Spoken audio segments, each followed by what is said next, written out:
একজন ব্যক্তি রাস্তা দিয়ে যায় আর হঠাৎ করে চিল্লায় চিল্লায় বলতেছে, তুমি আমার আল্লাহ না, তুমি আমার প্রভু না, তুমি আমার রব না, তুমি আমার আল্লাহ না, তোমার কথা শুনবো না, তোমার কথা মানবো না, তোমাকে আমি মানি না, তুমি আমার রাজ্জাক না, তুমি আমার খালেক না, আমি তোমার কথা মানবো না।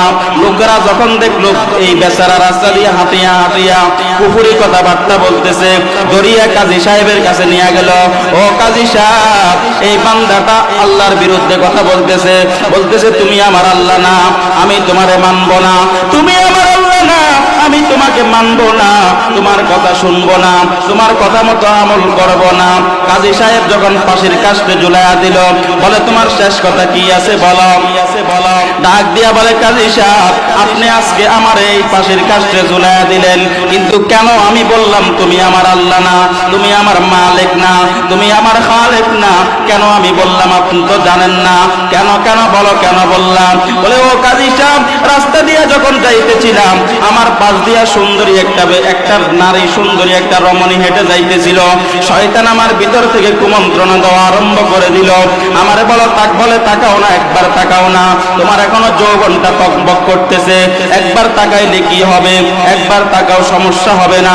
আমার যখন শয়তান বারবার কুমন্ত্রণা দেওয়া আরম্ভ করলো, আমি শয়তানরে ডাক দিয়া বললাম, ও শয়তানের বাচ্চা, তুই তো আমার আল্লাহ না, তোর কথা কেন শুনবো, তুই তো আমার মালিক না, তোর কথা কেন শুনবো, তুই তো আমার খালেক না, তোর কথা কেন শুনবো, তুই তো আমার রাজ্জাক না, তোর কথা কেন শুনবো।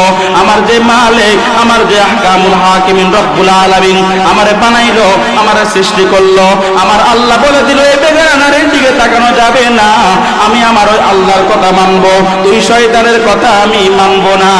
ও কাজী সাহেব, আমি তো আল্লাহরে বলি নাই, আমি বলছিলাম শয়তান রে, কারণ শয়তান তো আমারে বানায় নাই, শয়তান তো আমারে সৃষ্টি করে নাই, শয়তান তো আমারে খাওয়ায় না, শয়তানের কথা কেন মানবো। এভাবে মুজাহাদা করে করে করে করে এভাবে গুনাহের থেকে বাঁচতো আগেরকালের মুরব্বীরা।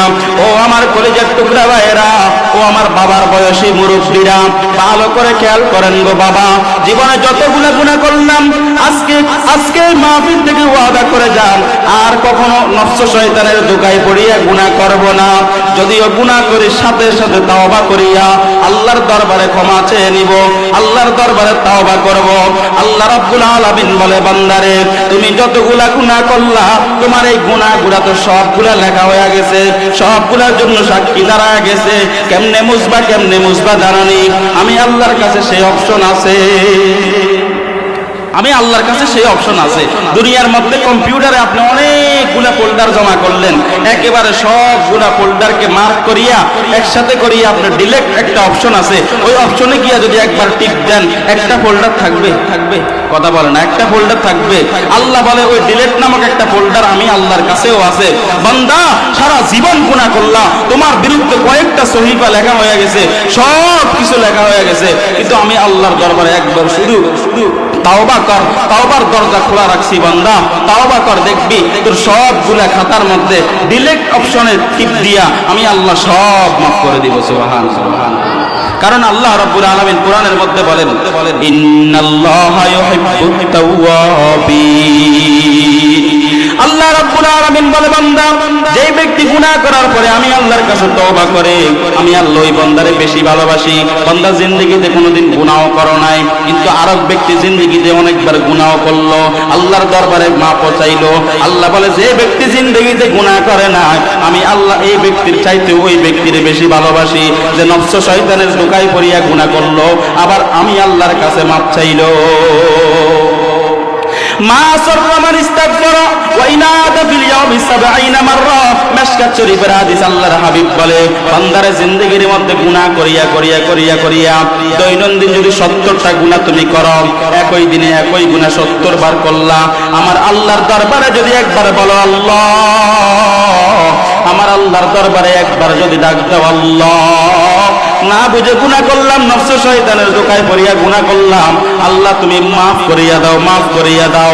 আমার আল্লাহ বলে, পয়গম্বর, আমার বান্দাগুলারে জানায়া দেন, আমি আল্লাহর কুদরতের মধ্যে যখন জোশ মেরে যাবে, আমি আল্লাহ বান্দার জিন্দেগির সমস্ত গুনাহগুলা মাফ করিয়া দিব। কেমন মাফ করব জানেন নি ও পয়গম্বর? আত্তাইবু মিনাজ যামবি কামাল্লা যামবালাহু। ও পয়গম্বর, আমার আনদেখা জগতের অটল বিশ্বাসী আমার বান্দা বান্দীগুলারে জানায়া দেন, আমি আল্লাহ কেমন মাফ করব? আমি আল্লাহ বান্দার গুনাহগুলো এমন ভাবে মাফ করব যেন বান্দা জিন্দেগিতে কোনো গুনাহই করে না। আল্লাহ এমন ভাবে মাফ করবে, আল্লাহ বলে বান্দা যেন তুমি জিন্দেগিতে কোনো গুনাহই করো না। এজন্য আমার ভাইয়েরা, ও কলিজার টুকরা যুবকেরা, আজকে নফস শয়তানের ধোঁকায় পড়িয়া আজকে কত গুনাহ আর অপকর্মে লিপ্ত হয়ে গেছে। বাবারে, তোমার মতো আমিও তো একটা যুবক, চাইলে 24 ঘন্টা আমিও তো গুনার মধ্যে লিপ্ত থাকতে পারি, কিন্তু কোরআন হাদিস পড়ে দেখলাম আল্লাহর ভয়ঙ্কর জাহান্নাম বলে একটা জিনিস আছে। এই ভয়ঙ্কর জাহান্নামের কথা যখন চিন্তা করি, তখন আর ওই গুনাহ করতে চাইলেও আর গুনাহের দিকে আমার দৃষ্টি, গুনাহের দিকে আমার আগ্রহ আর যায় না। কারণ আমার তো জানা আছে এই ক্ষণস্থায়ী জীবন, কোন দিন মরণ এসে যাবে, কোন দিন মাওলা ডাক দিবে জানি না। এই বয়সের কথা চিন্তা করি না। আমরা তো আজকে মনে করি যে বয়স তো মাত্র 30, বয়স তো মাত্র 30, বুড়া হব, তারপরে তাবলীগে যাব, তারপরে আল্লাহওয়ালা হয়ে যাব, তারপরে মরলে সোজা জান্নাত। কি বলেন? এরকম চিন্তাধারা না? কিন্তু কয়জন আপনার একেবারে বুড়া হইয়া বয়স হওয়ার পরে বার্ধক্য জনিত কারণে কয়জন মারা যায় বলেন? এখন তো রোগের কারণে গাড়ি অ্যাক্সিডেন্ট করে কত ভাবে মানুষ এখন দুনিয়ার থেকে বিদায় নিয়ে চলে যাইতেছে। আমার খেলার মাঠে যাদেরকে নিয়ে একসাথে খেলা করছিলাম, আজকে ডানে বামে তাকায়া দেখি তারাও আজকে। আমি আমার কথা বলি, আমার কত বন্ধু বান্ধব ছিল একসাথে, আজকে তারাও তো না। একটা বাস্তব ঘটনা আপনাদেরকে শোনায়া দেয়, নিশ্চয়ই দেখে।